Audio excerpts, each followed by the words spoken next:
আচ্ছা, তোমরা তো চিংড়ি মাছের ভাপা অনেকেই অনেক রকমভাবে তৈরি করে খেয়েছো, কিন্তু আমার পদ্ধতিতে একটু তৈরি করে দেখো, দেখবে কি সুন্দর টেস্টি লাগে। তোমরা দেখতেই পাচ্ছ আমি ম্যারিনেশনটা করে নিয়েছি।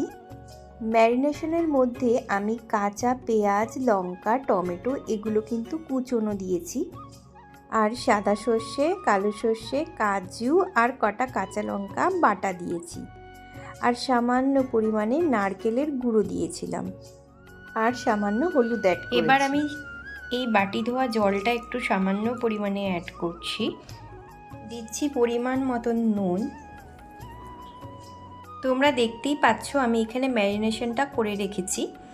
তো ম্যারিনেশনটা আমি কাঁচা পেঁয়াজ কুচি, লঙ্কা কুচি, টমেটো কুচি দিয়েছি, আর মশলার মধ্যে দিয়েছি সাদা সর্ষে, কালো সর্ষে, কাজু বাটা আর সামান্য পরিমাণে কাঁচা লঙ্কা পেস্ট করে চিংড়ি মাছটা আমি ম্যারিনেশন করেছি।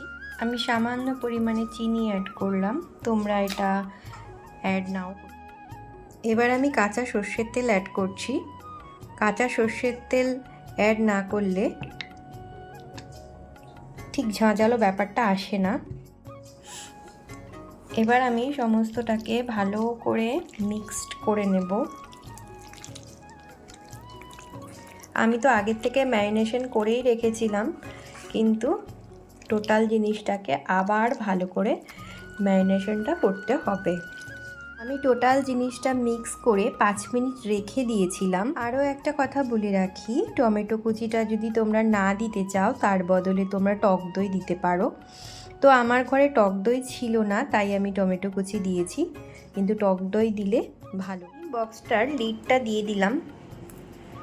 এবার এটাকে দমে বসাতে হবে। কড়াতে জল দিয়ে দিয়েছি, তার মধ্যে এই বক্সটা বসিয়ে দিতে হবে। দেখো বসিয়ে দিলাম, আর ওপর থেকে কড়াইয়ের লিডটা দিয়ে দিলাম। এবার এটা একটু দমে হোক, তারপর তোমাদেরকে আবার দেখাচ্ছি। গ্যাসের ফ্লেমটা কিন্তু লো টু মিডিয়ামে রাখতে হবে। 15-20 মিনিট ভাপ দেওয়ার পর আমার চিংড়ি ভাপাটা একদম রেডি হয়ে গেছে। তোমরাও তৈরি করে নিতে পারো এমন ভিন্ন স্বাদের চিংড়ির ভাপা। তোমরা চিংড়ি মাছের ভাপা কিভাবে তৈরি করো আমাকে কিন্তু জানাতে ভুলো না। আর আমার এই রেসিপিটা তোমাদের কেমন লাগলো অবশ্যই করে কিন্তু কমেন্ট বক্সে জানানো চাই। আজকের মতন ভিডিওটা এখানেই এন্ড করলাম। টাটা।